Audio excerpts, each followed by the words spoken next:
Welcome back, one and all, and thank you so much for joining me today as we delve into one of the best new cartoons to drop over the last few years, Smiling Friends. Now, if you couldn't tell from my demeanor, I love this show, and there are just so many reasons why, from its zany storylines to its relatable characters to its humor, its strange art style. Everything about this show comes through with just so much heart and love, and I appreciate the heck out of that. Now, if you are unfamiliar with Smiling Friends, that's great. I'm glad you're here because we're going to provide a little bit of background and get you up to speed as to where we are in the series so far. Smiling Friends was the brainchild of two absolute YouTube legends in Zach Hiddell, otherwise known as Psychic Pebbles, and Michael Cusack of Michael Cusack Cartoons. Now, if you historically spent any time in the animated section of YouTube, these two guys should be pretty familiar with you as they've worked on some massively prolific projects. Zach Hiddell is the co-creator of Oni, as well as Hellbenders, which in its own right almost got its own TV show. Michael Cusack has been a collaborator on massive shows such as Rick and Morty, as well as being the voice actor of Mammon from Hell of a Boss. The show first aired on Cartoon Network's Adult Swim April 1st, 2020, and since then it has been an undeniable cult phenomenon. Now that we know who the creators are, let's jump into what the story is even all about here. So, Smiling Friends revolves around the employees of the Smiling Friends company, whose sole job it is to make sad people smile again. While the goal is always the same of every episode, none of the assignments ever go as planned and just lead to some incredibly zany encounters. There are 5 employees of the Smiling Friends company, which will serve as our protagonists for the entire show and show up in nearly every single episode. You have Charlie, who is the semi-cynical kind of lazy smile agent, which I personally find to be the most relatable of the entire story. You have his best friend Pim, who's another smile agent, and he's the other end of the spectrum to Charlie. He's very hardworking and always optimistic about every assignment that's given to them. There's also the owner of the company, who's just referred to as the boss throughout the show, and he's very nice and cheery, but he's also incredibly cryptic and probably insane. We also have Alan, who is the devoted but incredibly beaten down office manager or office assistant. They don't really make that super clear what his position is in the show. And finally, we have Glep, and well, I think it's best that Smiling Friends itself just tells you what Glep does for the company. What's the green thing do? Well, actually, I don't know. That's a good question. With all that said, if you're still not interested in watching this show, let me try to convince you a little bit more with the reasons why this is even worth your time in the first place. First off, each episode is only about 11 minutes long, so it is a super short time commitment if you were to sit down and just watch one of these episodes for fun. Second off, there is always a ton of action happening throughout this show, and it rarely feels like they're just trying to throw in filler or fluff just to extend the length of the runtime. Every character also has at least one attribute you will really love about them, whether that be the boss's chaoticness or the ability to understand Glep even though he never says any real words throughout the entirety of the show. Actually, while we're on the topic of characters, it's also important to note that every single one of them is given the same amount of love and respect as the primary 5. So when you have your one-off episodes, such as your Mr. Frog episodes, they are going to be as enjoyable and well-written as any of the primary main storylines. And lastly, I just think it's really awesome that Zach and Michael have chose to include other YouTube animators in Smiling Friends, such as Meat Canyon and Joel Haver. At the moment, the show only has 16 episodes out, but of those, I really wanted to pick out the best and worst episodes Smiling Friends has to offer to show you the highs and low points that it's reached so far. These picks are, of course, very subjective, and I would love to personally hear your takes as to what you would think the best and worst episodes of Smiling Friends is so far, too. So please feel free to comment those below, and I'll absolutely check them out. While almost every episode of Smiling Friends is a very enjoyable romp, I would say that episode 6 of season 1, Enchanted Forest, has to take the cake for the best episode of the series so far. The episode opens with Charlie, Pim, Alan, and Glep all sitting in the Smiling Friends break room. Alan and Glep play video games while Pim types away on his laptop, causing a headache Charlie has to just get even worse. Suddenly, out of nowhere, 2 fairies show up with a job to make the princess of the Enchanted Forest smile. Pim is hype about this as he loves the Enchanted Forest, but Charlie just kind of wants to get the job done as soon as possible. Along the way, various high fantasy creatures begin offering quests to them, which Charlie just outright denies all of, but Pim is just pleading and desperate to go on one.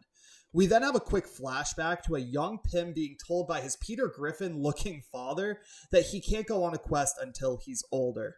A witch pops up out of nowhere and steals Charlie's hat, prompting them to go after her.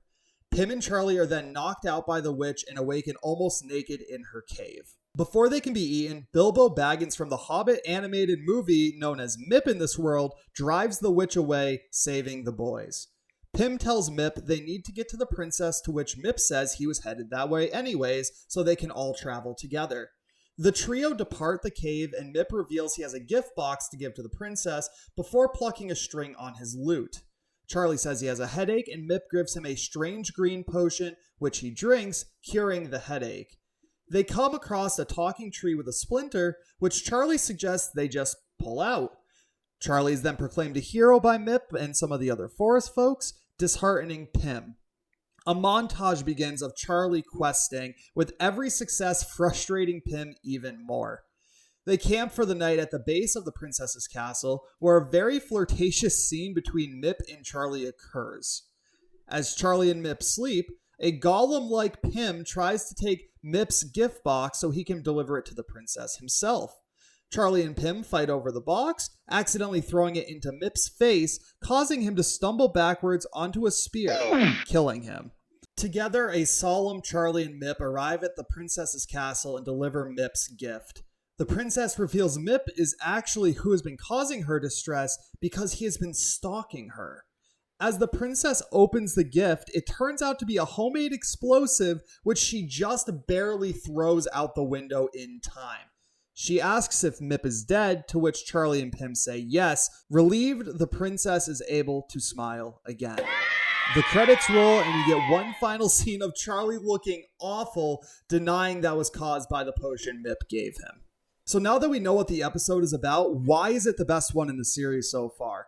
Well, I do need to be honest with you. I am a tidbit biased because pretty much anything high fantasy I'm willing to buy into at least a little bit. I mean, for example, The Elder Scrolls and Legend of Zelda are two of my absolute faves across all mediums. So that should kind of tell you where I stand. But even if high fantasy isn't your thing, let me tell you why you would probably still like this episode.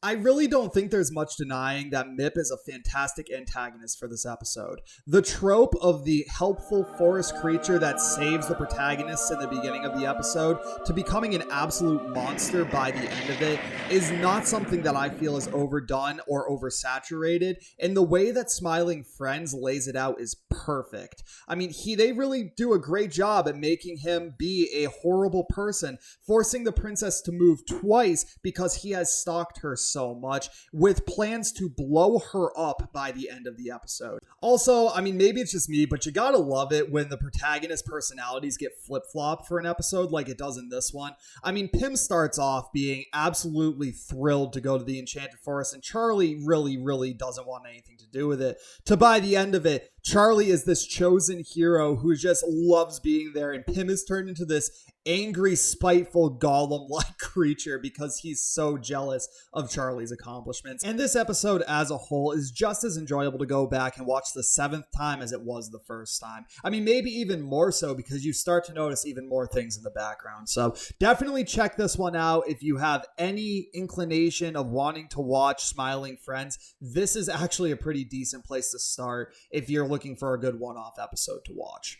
So you remember in the beginning of this video, I said there was barely any fluff or filler episodes in Smiling Friends? Well, unfortunately, the worst episode in the series is the one contradiction to that, and that is episode 9 of season 1, The Smiling Friends Go to Brazil. So the episode opens with a quick series of live action clips about Brazil as Charlie, Pim, Alan, and Glep walk into an airport terminal. They all start saying how excited they are to be on vacation and begin making plans on what to do while they're in Rio. As the boys talk, Charlie asks Pim which hotel they're staying at, to which Pim says he has no idea. Both Charlie and Alan question Pim, who keeps trying to push the blame of booking the hotel onto Alan. Pim tries to call the hotel he was supposed to book, only to find that the hotels are all booked up because it is the Brazilian Mardi Gras. They are briefly interrupted by a Brazilian man who harasses them for money before ultimately leaving. The boys take a seat at an airport restaurant table, and Pim suggests trying to find a more expensive hotel, which is denied by everyone else because of the cost. Pim says that maybe they should try to call the boss for help, which causes Charlie and Alan to get even more frustrated with him. Reluctantly, Alan calls the boss on speakerphone, and they explain the situation, hoping to get some help. Unfortunately, the boss can provide no assistance and ultimately hangs up.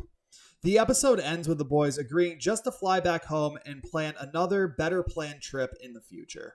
Look, I'm not going to sit here and chastise this episode. It's not bad by any means. I mean, there is a sprinkling of humor, and it's very relatable if you've ever had travel plan issues.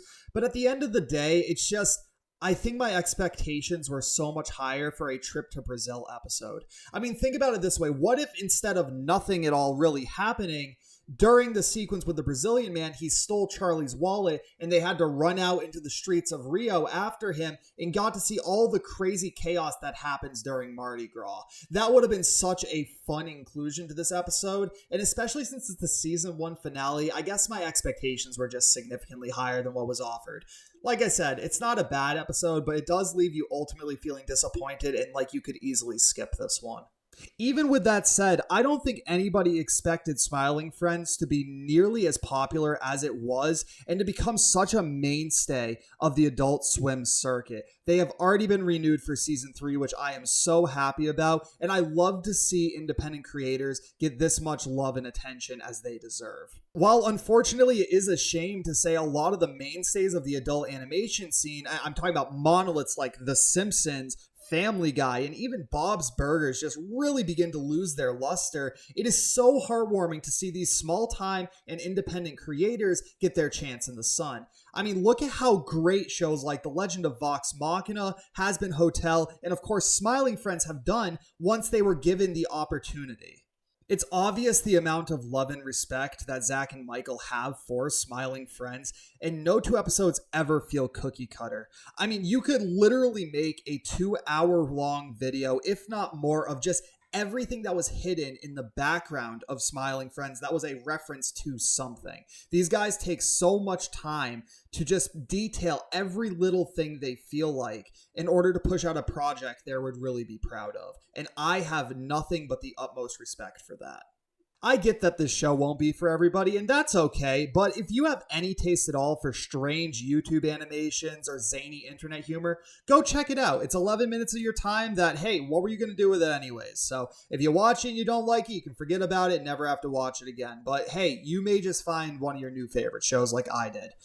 I am hyped to see where they go with season 3 and how they wrap up season 2 here, because I really do believe Smiling Friends has the potential to really be revolutionary for independent creators going into the mainstream. But that is all that I have for you today on the topic of Smiling Friends. Thank you so much if you've stuck it out to the end of this video.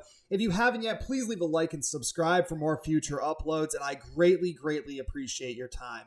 I hope you all just have the most wonderful day, and we'll talk more soon. Deuces!